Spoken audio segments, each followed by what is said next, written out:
اگر فرض کریں آپ لوگوں کے اختلافات بڑھ گئے اور فال آؤٹ ہو گیا، دیکھیں فال آؤٹ سیاست میں کوئی فال آؤٹ کوئی نئی چیز تو ہے نہیں، یہ ممکن ہے کہ فال آؤٹ ہو جائے. اگر فال آؤٹ ہو گیا تو مشکل فیصلے کرنے کے بعد کدھر جائیں گے آپ لوگ؟ آپ پہلے نہیں کھڑے ہو پا رہے ہیں تو آگے کدھر جائیں گے؟ ہم اس ورسٹ سیناریو کو کیوں سمجھتے ہیں کہ وہ موسٹ لائکلی ہے؟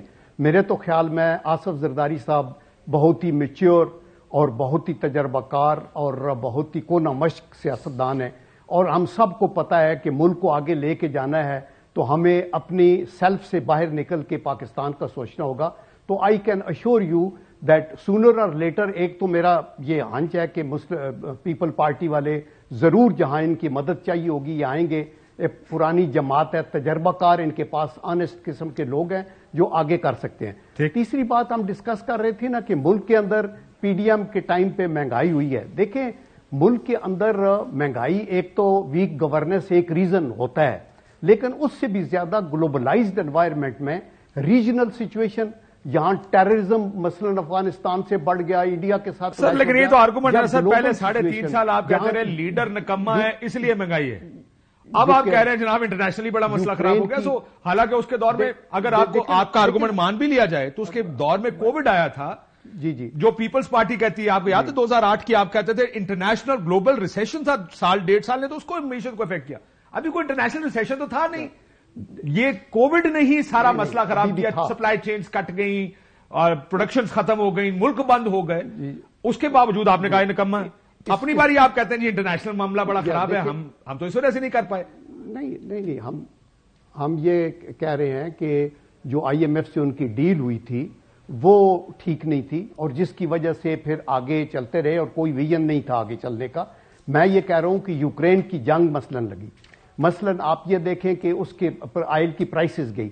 آج بھی ہمارے ناظرین جو امریکہ میں یا یورپ میں سن رہے ہیں ان کو پتا ہوگا کہ جو چیز $1 یا £1 کی تھی وہ $5 اور £5 کی ہے.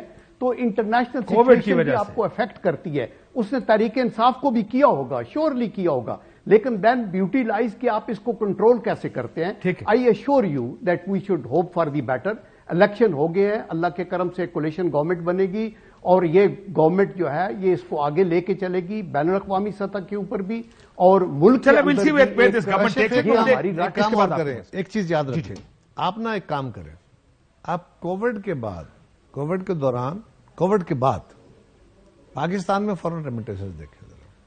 ریکارڈ ٹوٹا تھا فورن ریمیٹنسز آنے کا. جی کیوں؟ 28 بلین پہ چاہیے، 29 بلین پہ چلی گئی. کیوں؟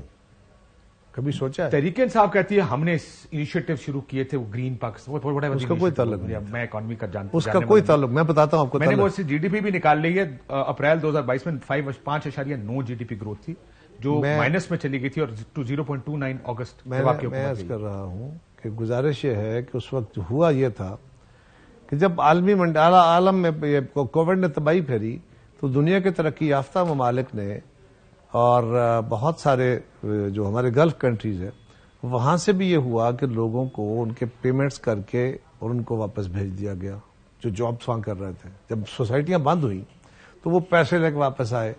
یورپ کے اندر، امریکہ کے اندر بہت زیادہ سپورٹ فراہم کی حکومتوں نے، انہوں نے وہ پیسے اپنی فیملیز کو بھیجے، لوگوں کو سافٹ لون دیا. بہت بڑا ایکسپورٹ کتنی تھی؟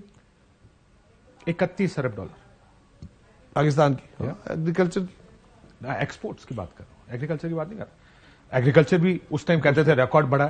سو دس is Y G D P کا انکریز آیا، کیونکہ ایکسپورٹ گروتھ.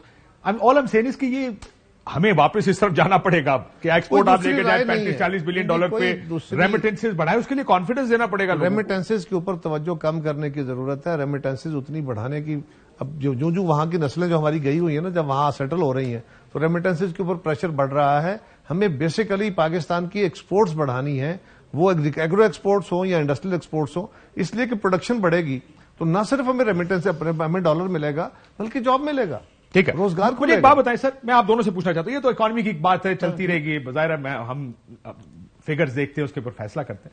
آج مولانا صاحب نے ایک بڑی سخت پریس کانفرنس کی، ایک تحریک چلانے کا اعلان کیا، لیکن اس کا خد و خال اس لیے نہیں بتایا. وہ کہتے ہیں کہ ابھی ذرا رک جائیں، جنرل کاؤنسل کا اجلاس بلایا سی کے بعد انہیں فیصلے اب میدان میں ہوں گے، ہو سکتا ہے ہم اسمبلیاں چھوڑ دیں. آپ کو لگتا ہے، اور آپ کو لگتا ہے کہ اب یہ عدم استحکام اب ختم ہونے کا نہیں ہے؟ کشف، میں الیکشن سے بہت پہلے سے یہ بات کہہ رہا تھا کہ آنے والا الیکشن اللہ کرے ہمارے لیے استحکام کا باعث بنے، یہ الیکشن کسی مزید بحران کا باعث نہ بن جائے۔ اب اس بحران، ایک بحرانی کیفیت آج بھی ہے اور آندہ سامنے بھی ایک بحران کھڑا ہے۔